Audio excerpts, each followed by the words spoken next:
मी आज अभिवाचन करणार आहे वर्षा अखेरचे क्षण. वर्षा अखेरचे क्षण म्हटले की माझ्यासमोरून संपूर्ण वर्षाचा अनुभव एखाद्या चित्रपटाप्रमाणे डोळ्यासमोर तरळून गेला. अखेरचे क्षण हे शब्दच मुळे मनाला व हृदयाला स्पर्शून जातात.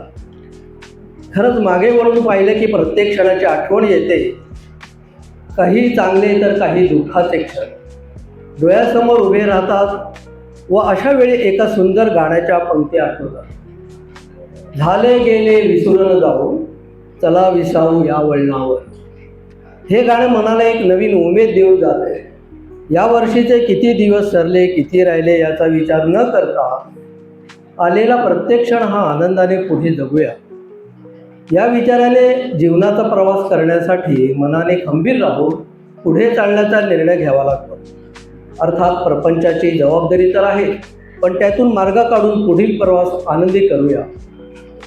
या वर्षाने मला काय दिलं, किंबहुना माझे भाग्य की मला खूप चांगल्या व थोर व्यक्तींना भेटण्याचा योग आला व त्यांच्याकडनं जीवनात काहीतरी नवीन करण्याची प्रेरणा मिळाली.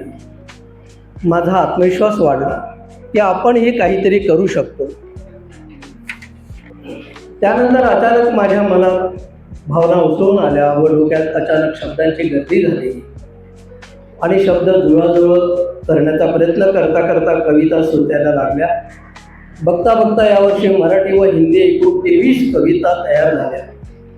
त्यापैकी 11 कविता अनेक दिवाळी अंकातून प्रकाशित झाल्या. त्यापैकी काही कविता स्टेजवर सादरीकरणाची संधी मिळाली. याच विद्यालयात येथे मराठी साहित्य व कला या संस्थेच्या अंतर्गत नुकत्याच झालेल्या 21व्या कवी संमेलनात विविध विषयावरची कविता उत्तम प्रकारे सादर केल्याबद्दल सन्मानपत्र देऊन सन्मानित करण्यात आले व हा कार्यक्रम यूट्यूबवर प्रसारित झाला.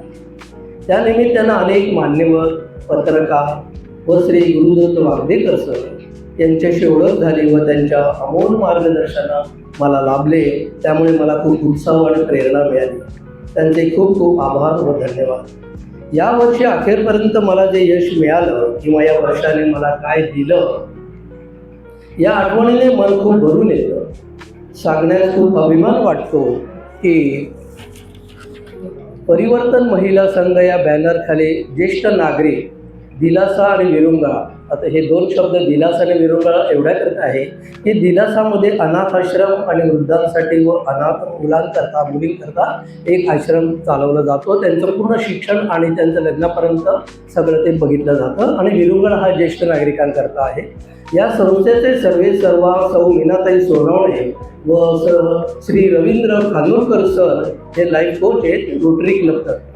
यांच्या प्रेरणेने व त्यांच्या अमोल मार्गदर्शनाखाली अनेक ठिकाणी स्टेजवर आपले अनुभव, कथा, कविता आणि कराओकेवर मराठी हिंदी गाणे म्हणण्याची संधी मिळाली. त्याचप्रमाणे स्वरशिल्प मराठी कला व साहित्य स्पर्धामध्ये मला स्वरचित कविता व अभिवाचन सादरीकरणाची संधी दिली व यूट्यूबवर कार्यक्रम प्रसारित करण्यात आला. या स्पर्धेत मला काव्यरचना प्रथम व अभिवाचनात दुसऱ्या क्रमांकाचे बक्षीस मिळाले. याचा मला अतिशय आनंद होत आहे. वर्षा अखेरचे हे क्षण सांगताना मन खरंच अगदी भरून येतं की आयुष्याचा प्रत्येक क्षण हा आपण आनंदाने जगला पाहिजे. जे चांगले क्षण आपण जगलो तेच लक्षात ठेवून पुढील प्रवास करायचा आहे. पुढील प्रवास करण्याकरता परमेश्वराजवळ एकच प्रार्थना करतो की खूप चांगली शक्ती व लिहिण्याची बुद्धी दे. अखेरचे क्षण सोडून नवीन येणारा प्रत्येक क्षण हा मोलाचा आहे. जसे चंद्राच्या येण्याने रात्र शीतल प्रकाशमान होते तर सूर्यकिरणाने आपला दिवस अधिक प्रकाशमान होतो, त्याप्रमाणे या वर्षीचे अखेरचे क्षण माझ्यासाठी लाख मोलाचे आहे. एखादे स्वप्न बघावं तसे पूर्ण वर्ष सरून गेले. आता उरले ते या वर्षाचे अखेरचे क्षण हे सुद्धा बघता बघता डोळ्यासमोरून निघून जाते व एका नवीन सोनेरी क्षणाने उद्याची पहाट अशीच संधी घेऊन येईल अशी आशा करतो. पुन्हा काहीतरी चांगले करण्याचा एक संकल्प करूया. तसे हे वर्षाखेरचे क्षण जातील व नव्या काळीप्रमाणे नवे क्षण फुलून येतील. काही नाती तुटतील त्याचं दुःख नाही व काही नवीन नाती जुळतील या आनंदाची व नवीन स्वप्नांची शिदोरी घेऊन प्रवास करत चालूया. नवा गंध, नवा आनंद, पुन्हा एक नवीन पहाट, एक नवीन आशा, नवीन दिशा असा संकल्प करूया.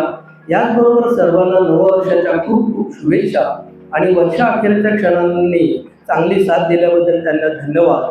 आणि एक वाक्य महत्त्वाचं मला सांगायचं आहे की वर्षाअखेरचे क्षण असं नाही, पूर्ण वर्ष, पूर्ण आयुष्य, प्रत्येक क्षण हा आपला चांगला कसा गेला, म्हणजे बाकीचं व्यर्थ गेले, चांगला क्षण कुठला तर नाम घ्यावे श्वासोश्वास असं महाराजांनी म्हटलं आहे. तर नाम जपत राहा श्वासोश्वास. प्रत्येक क्षण हा बोलाचा आहे आणि महत्त्वाचा आहे. धन्यवाद.